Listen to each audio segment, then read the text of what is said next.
Hello, this is Mac Haddo, Senior Fellow on Public Policy with the American Kratom Association. I am reaching out to you to warn every natural kratom consumer, do not let the 7-OH industry hijack the voice of natural kratom consumers.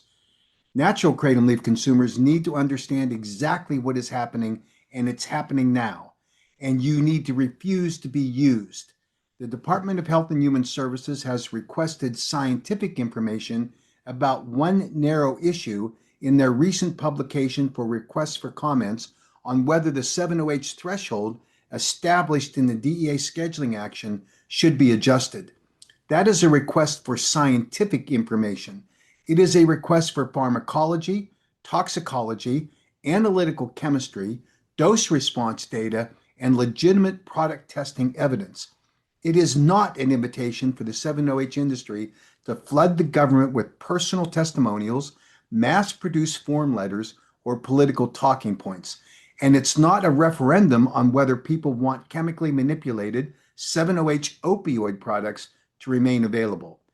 But that is exactly how 7-OH manufacturers and vendors are trying to misuse and abuse this process. Worse, here is an example of a post made on Reddit. Quote, "You can leave more than one comment. Just letting you guys know, if you go to incognito and use a different email and different phone number, obviously use a different name, or go anonymous, you can leave more than one comment. I have already left 3. Please do this," unquote. And here's another post. Quote, "Last I checked, the number was 927 comments. Hell, I have been commenting anonymously 2 to 3 times, pretending to be a different person each time," unquote. Now, none of this is good news. All of it is terrible.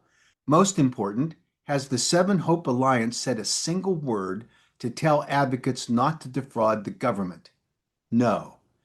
And in addition, they are encouraging consumers to submit stories about their personal experiences with 7-OH as though those stories answer a scientific question about whether a federal scheduling threshold should be set. They do not.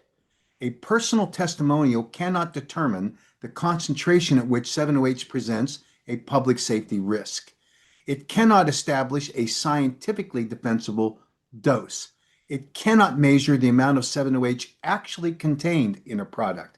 It cannot determine whether a product also contains metrogenine pseudodoxil or other chemically manipulated derivatives. And it cannot replace controlled scientific research. So let's be very clear. Do not, as a natural kratom leaf consumer, allow the 7-OH industry to turn you into a prop for its campaign to protect its profits. These manufacturers deliberately introduced highly concentrated and chemically manipulated 7-OH opioid products into the marketplace while labeling and marketing them in ways that caused consumers to believe that they were simply another form of kratom. They were not, and we all know it. Natural kratom leaf and properly manufactured traditional extracts are fundamentally different from chemically manipulated 7-OH opioids and the follow-on compounds such as pseudodoxil, MGM-15, and MGM-16. Now that the federal regulators are acting against those products, the same companies that blurred that distinction when they introduced their products on the marketplace are now suddenly claiming that natural kratom leaf is also under attack and will be scheduled. That claim is categorically false. The scheduling of chemically manipulated 7-OH opioid products does not automatically schedule natural kratom leaf. Any effort to schedule natural kratom leaf would require a separate legal and scientific process, including the required analysis under the Controlled Substances Act. The science supporting natural kratom leaf does not suddenly disappear because the government takes action against chemically enhanced 7-OH opioids. The 7-OH industry knows that, but fear is useful to them. They want natural kratom consumers to believe that unless everyone rallies to defend the concentrated 7-OH products, natural leaf will be next. That is not consumer protection. That is consumer manipulation. It is an effort to recreate the successful consumer uprising of 2016, but the facts today are completely different. In 2016, consumers defended natural kratom leaf and challenged the deeply flawed claims about the botanical itself. Today, manufacturers are asking those same consumers to defend a new class of highly concentrated and chemically manipulated opioid products. Those are not the same fight, and they should never be treated as the same fight. Natural kratom consumers should not submit industry written form letters pretending to be scientific comments.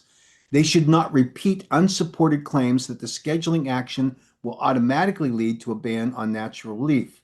None of us should be pressuring members of Congress based on fear manufactured by those 7OH opioid companies whose products created this crisis in the first place.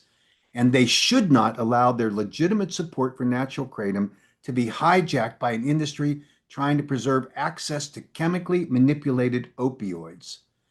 Researchers with relevant scientific evidence should submit that evidence. Qualified toxicologists, pharmacologists, chemists, and medical researchers should participate in the HHS process. But personal stories should not be disguised as scientific data. The stakes are far too high.